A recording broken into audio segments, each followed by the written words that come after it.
quite a while, I have wanted a DC power supply that I could electronically control the voltage of, partly because in some cases I use two of these, a plus and a minus, and I want them to be controlled in sync. So here I have a Drock adjustable power supply, and it's just in a random box so I don't get electrocuted. Normally, the Drock uses that gold knob to change the voltage on top, although they do give you a secondary pot, potentiometer.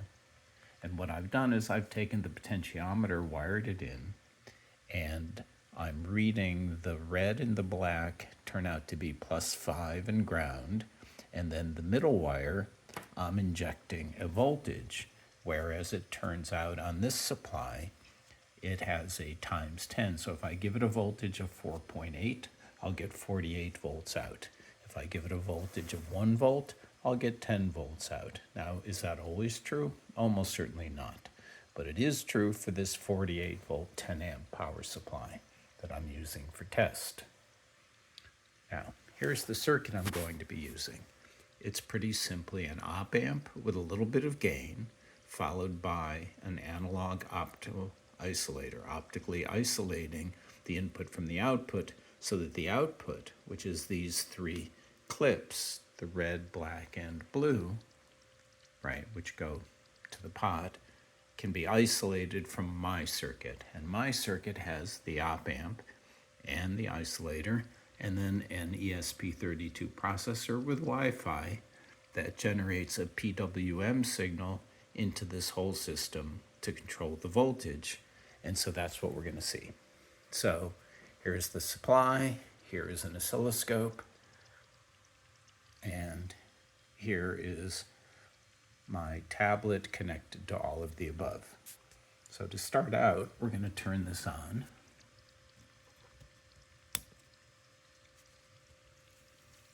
And it'll power up, and pretty soon I can use a console.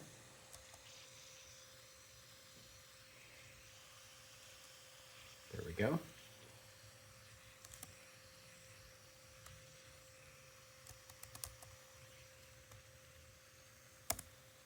All right.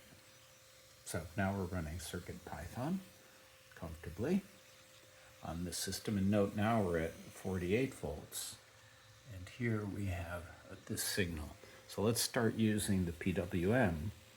And the entire set of Python is right here.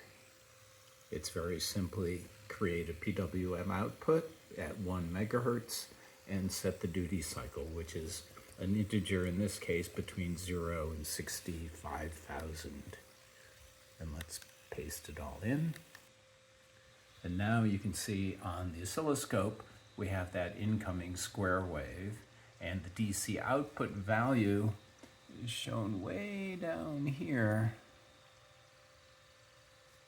And it's currently running at about 1.4 volts, which is causing this to run at 13.3 volts. Now, if we set the duty cycle from 30,000 up to, say, 40,000, I'm going to hit enter, but look at the scope. And the duty cycle went up, and now we're at 48 volts.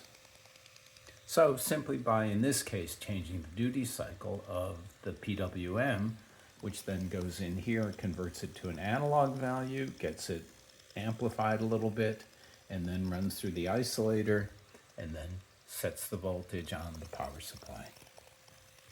So simply with a lookup table for duty cycle,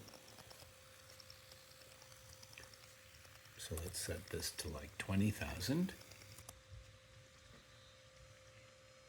And this is counting down and down. The DC value we can see is about 900 millivolts. Now, the DC value here is not the DC value at the sensor because it's going through the optical isolation. So in fact, here at that DC value, we're getting nothing. All right, let's run it back up to 30,000, which is a pretty good starting point. 30,000, we have 1.4 volts, and that's our 13.3. So if I run it at like 35,000, That'll be sort of midway.